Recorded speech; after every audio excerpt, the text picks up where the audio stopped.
Hey there, today we're going to talk about the Ferrari F50 and various versions from different model makers. We're going to compare these two and also discuss about other versions that I do not have here.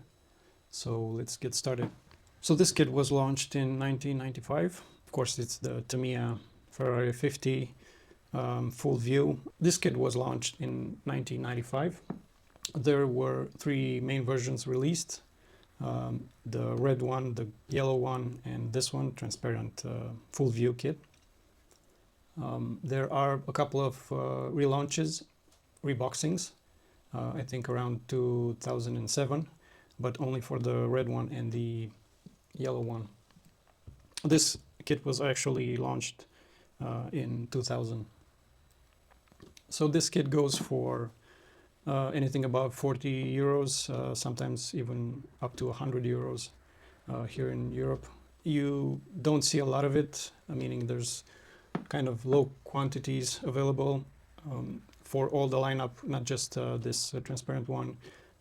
Yeah, this is a bit more harder to find. And there is some demand for the F50 in general, but this model specifically, yeah, it is in demand. So let's go over the contents.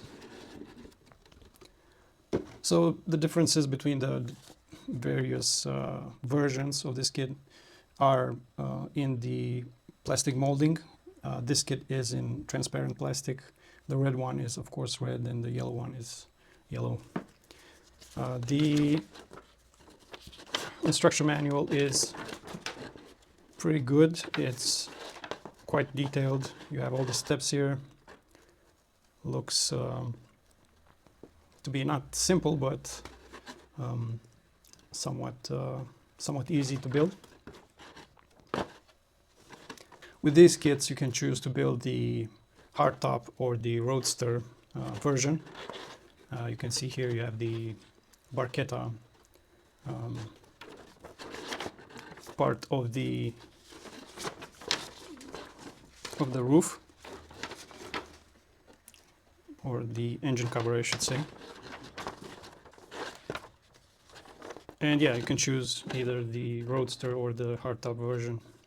And this is true for all three versions, the red one and the yellow one.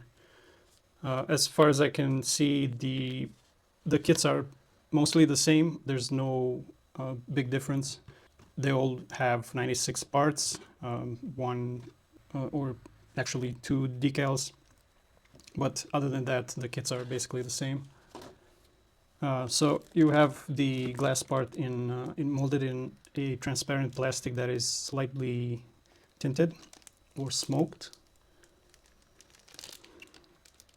Let's say it's a dark yellow or brownish tint. I'm not sure why, but it's interesting. It sets it apart from the rest of the body. So the idea with these kits is that you can see everything inside. Of course, if you want, you can paint the plastic. It doesn't have to stay like this. Or more interestingly, you can paint parts of it and leave other parts transparent so that you can see only certain areas of the car, for example, the cockpit interior or the engine parts or suspension or wheel arches and so on. The kits are not very complex. They have, I would say, medium complexity to them. You have a few sprues here. You don't have photo etch parts. You just have a couple of small decals, some mechanical parts, and that's it. The quality is pretty good. It's, yeah, what Tamiya is known for. Very good quality of the molding, very fine details. But of course, you do have some drawbacks with these transparent kits. You can see the injection molding. I would guess would say ends, or the part that is used to push the plastic through. It has a cutoff point and those are visible. Nothing you can do about it. You're just gonna have to leave them as they are. I don't know if it's visible, but there's a circle right here, and there are a couple of these around the body. Yeah, I guess it comes with the territory. Nice street tires. Classic F50 rims. They are chromed and they look pretty good. I don't think you need to do anything else to them. I mean, I would use them as they are. The chrome looks pretty okay.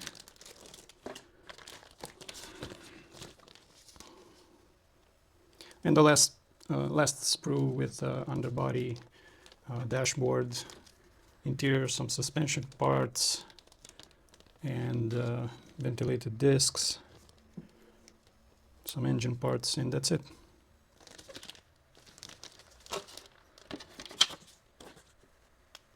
Okay, notice that some parts are not available. I guess if you want to buy spare parts, you won't find them for this kit.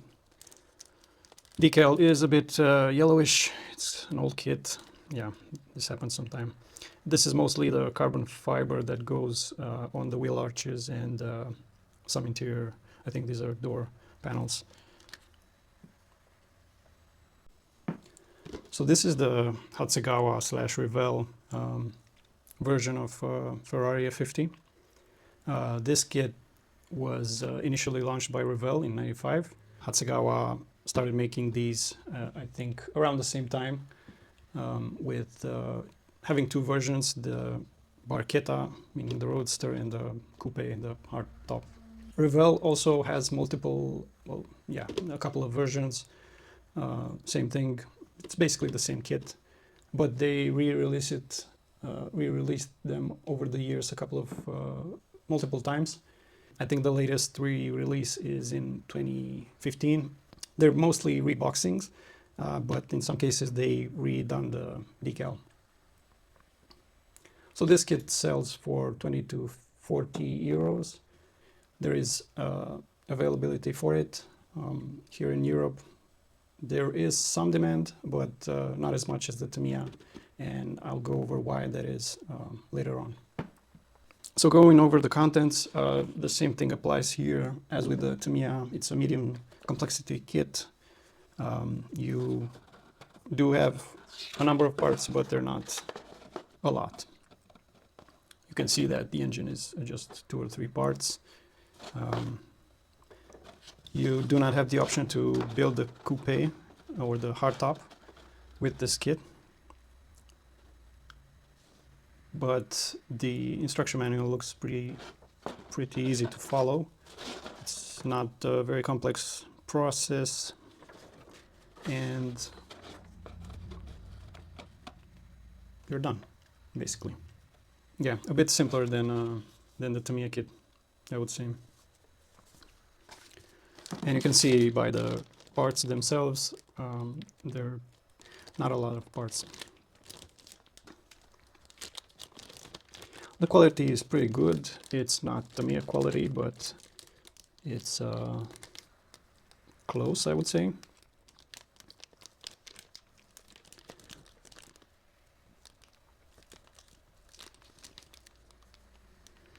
Yeah, pretty nice kit. There are some complaints around the proportions not being too good, but yeah, to my eyes, it looks pretty close to the real thing.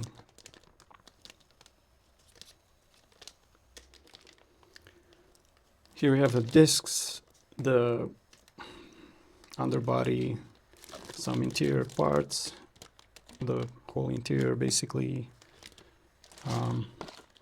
Rubber tires look pretty good. And now the clear parts. We obviously have the windshield and the engine lid, which is glass on the real car. But we also see the rear grille, which is interesting. Instead of putting a mesh here, they made it glass so that you can basically paint on the edge of it with flat black probably, and the interior of the taillights, and then go over the rough or the raised surface of the grill, and yeah, go over with a marker or paintbrush, and that way you get the illusion of a grill. Yeah, that's interesting. And here we have the engine with some transmission, the bucket seats, and some parts for the dashboard along with the rims. So overall, a couple of simpler kits. If I were to choose, I would probably go with Tamiya. The online feedback is that the Tamiya is the better kit because of the quality and great fit. The proportions also seem to be a bit better than the Hasegawa/Revell. The Hasegawa has some fitment issues, from what I can gather. It's yeah, it shows also in the pricing of these kits, with the Tamiya being a lot more expensive and more sought after. But I think both kits are beginner friendly for different reasons. The Tamiya is easier to build, I think. Maybe not the transparent one, but one of the others, the red or the yellow versions. The Hasegawa is beginner friendly because it is cheaper, so maybe if you build it as your first kit, you don't expect that much out of it, and meaning that it doesn't have to be perfect, or if you somehow mess it up, you don't feel as bad as you would if you were building the Tamiya. Overall, I would recommend both.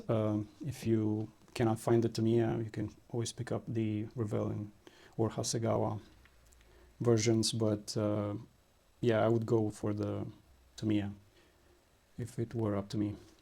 Okay, that's it. Thanks.